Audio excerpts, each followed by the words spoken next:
मैं केशव चंद्र जोशी, धौलाखंडी, आज आपको लेके चलता हूँ एक ऐसी दुनिया में जहाँ अघोर पंथ निवास करता है। क्या आपको पता है ये अघोरी कौन होते हैं और क्यों शमशान घाटों में इस दीन दुनिया से दूर रह करके अपने साधना को सफल बनाने की चेष्टा करते हैं? क्यों नहीं वो भीड़ का हिस्सा होते हैं? क्यों नहीं परिवार का हिस्सा होते हैं? उनकी ऐसी कौन सी मजबूरी होती है जिसकी वजह से वो दिन के उजाले को छोड़ रात के सन्नाटे को अपनाते हैं? ऐसे ही एक अघोरी के कथानक की ओर मैं आपको लेके चलता हूँ, जिसने कई जन्म लिए अपनी अघोर सिद्धि को प्राप्त करने के लिए, लेकिन हर बार उसकी किस्मत ने उसका साथ नहीं दिया। वो एक बार फिर से आया, लेकिन उसका अंजाम क्या हुआ? उसने एक बार फिर से जन्म लिया, लेकिन क्या वो सफल होगा? चलिए चलते हैं। आज पूरे गांव में हर जुबान पर एक ही घटना का जिक्र था, और वो था राघव के घर में जन्म लेने वाले उस बालक का। जन्म लेते ही जिसके सर पर बालों का एक बड़ा सा गुच्छा था, मानो किसी साधु के बंधे हुए बाल। आंखों में लालिमा थी। देखा गया है प्रायः जन्म लेने वाले बच्चों की आंखें मुलायम और नीलापन लिए भी होती हैं, लेकिन उस बच्चे की आंखें सुर्ख लाल और सख्त थीं। माथे पर उसके एक अस्पष्ट त्रिपुंड सा महसूस हो रहा था। उसके हाथों के नाखून कुछ बड़े थे और कान ऐसा लग रहा था कि मानो पेट के अंदर से ही बिंद कर रहे हों। जन्मजात योगी किसी छवि थी उसकी, लेकिन चेहरा डरावना और अद्भुत था। जन्म लेते ही उसने माँ को ऐसे घूरा मानो वो अपने जन्म से नाराज था। उसके आसपास जो भी गांव वाले खड़े थे, सबको उसने एक एक कर देखा, मानो किसी को पहचानने की कोशिश कर रहा था वो। उसकी आंखों में सभी के लिए एक समान भाव था, ना तो रुदन न ही मुस्कान। एक सामान्य अवस्था में वो बच्चा कभी दाएं तो कभी बाएं देख रहा था, मानो कुछ गणना कर रहा था।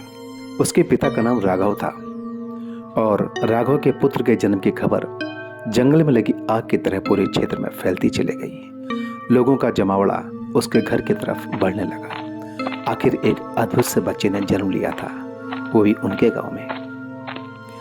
राघव कुछ परेशान सा दिख रहा था।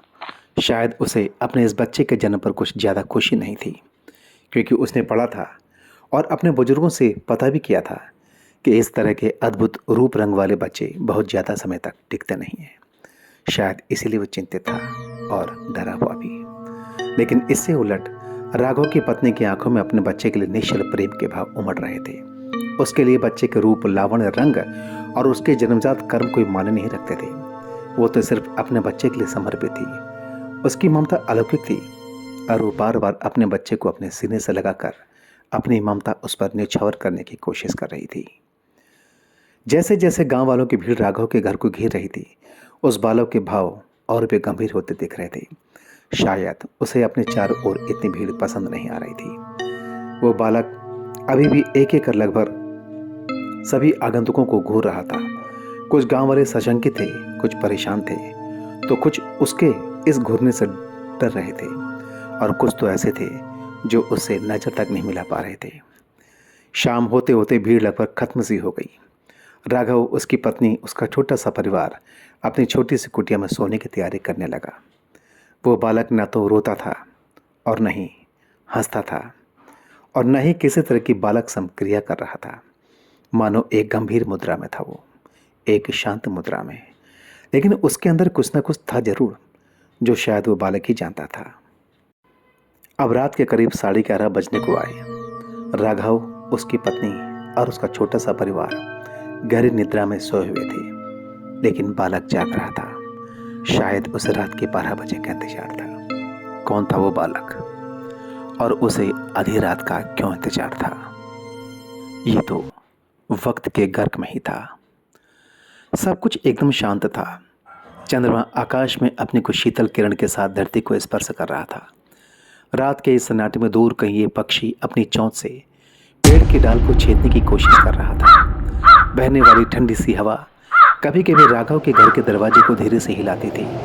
ऐसा महसूस होता था कि कोई दरवाजे से झांक कर उस बालक को निहारने की कोशिश कर रहा था। और अब घड़ी ने रात के 12 बजा दिए।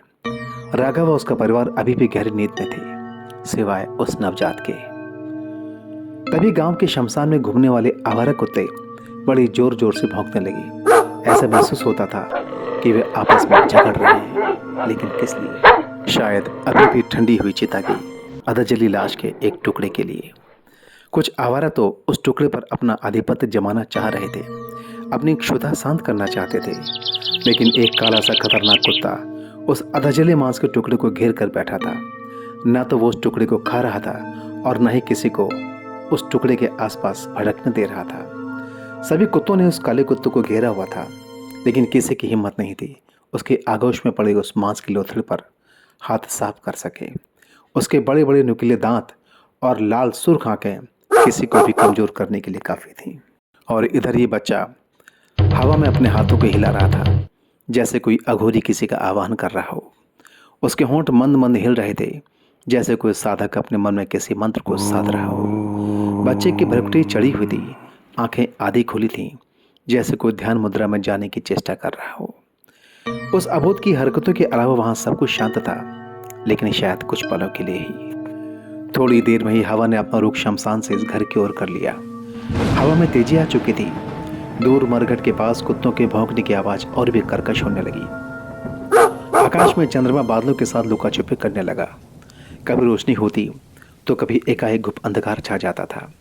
बरसात होने के कोई आसार नहीं थे, लेकिन फिर भी काले बादल और उससे कौंधती बिजली माहौल को खतरनाक बनाने के लिए काफ़ी थी।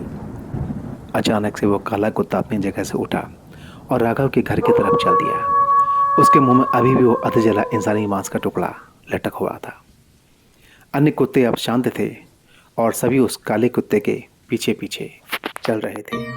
आखिर उस अघोरी और उस कुत्ते में क्या संबंध था? रात के 12 बजते ही वो अघोरी बच्चा और वो कुत्ता आपस में मिलकर क्या करना चाह रहे थे? चलिए चलते हैं कहानी के दूसरे भाग की तरफ।